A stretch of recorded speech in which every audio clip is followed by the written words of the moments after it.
నమస్తే, good morning. G న్యూస్కి స్వాగతం. ముఖ్య విషయం ఏంటంటే సన్న బియ్యం పథకం శాశ్వతం.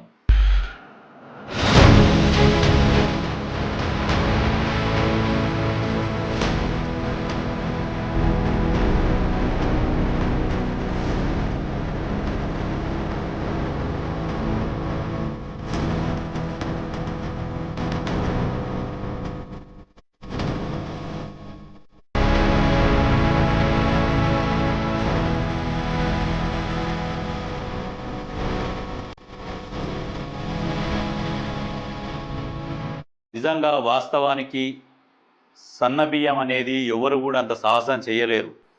గతంలో అందరూ దొడ్డు బియ్యం ఇచ్చిర్రు, అందులో ముక్కలు మెరిగలు రకరకాలుగా ఉంటుండే. ఆ బియ్యం ఏం చేసేదంటే అమ్ముకునేది చాలామంది.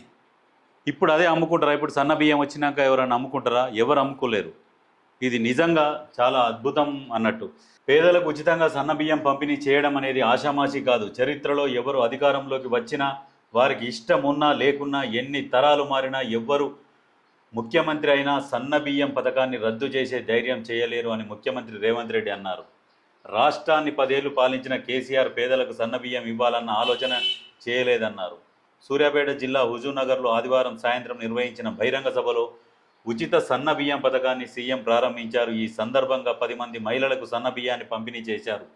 అనంతరం ఆయన మాట్లాడారు. దేశంలో పేదల్ని ఆదుకోవాలన్న లక్ష్యంతో ఇందిరాగాంధీ నాడు ల్యాండ్ సీలింగ్ చట్టం తెచ్చారు. భూమి కోసం జరిగిన పోరాటాలను గుర్తించి తెలంగాణలో 25 లక్షల ఎకరాల భూముల్ని ఆమె పేదలకు పంచిపెట్టారు.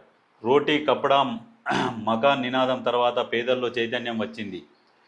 పంట పండించాలి, తెల్లబువ్వ తినాలి అని ఆలోచించారు. దసరా, దీపావళి, ఉగాది పండగ రోజుల్లోనే తెల్ల బియ్యం తినడానికి పరిమితం కారాదని గతంలో అప్పటి ముఖ్యమంత్రి కోట్ల విజయభాస్కర్ రెడ్డి పేదలకు ₹1.90 కిలో బియ్యం ఇవ్వాలని ఆలోచన చేశారు. నిజంగా వాస్తవంగా ఈ సన్న బియ్యం పథకం అనేది ఒక సాహసం అనే చెప్పాలి. ఎందుకంటే ఇప్పటి వరకు కూడా ఎవరు సాహసం చేయలే. ఎందుకంటే పేదలను పేదలుగానే ఉంచాలన్న ఆలోచనతో చేశారు.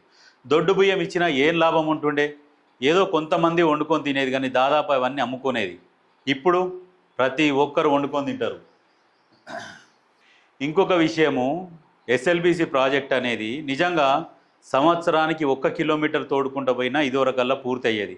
మిగతా బ్యాలెన్స్ ఎంత? ఇంకొక 10 కిలోమీటర్లు ఉండే. సంవత్సరానికి 1 కిలోమీటర్ తోడుకుంటూ పోయినా కానీ ఇదివరకల్లా పూర్తి అయ్యేది అని చెప్పేసి మన ముఖ్యమంత్రి రేవంత్ రెడ్డి గారు అంటున్నారు. వాస్తవమే కదా ఇది.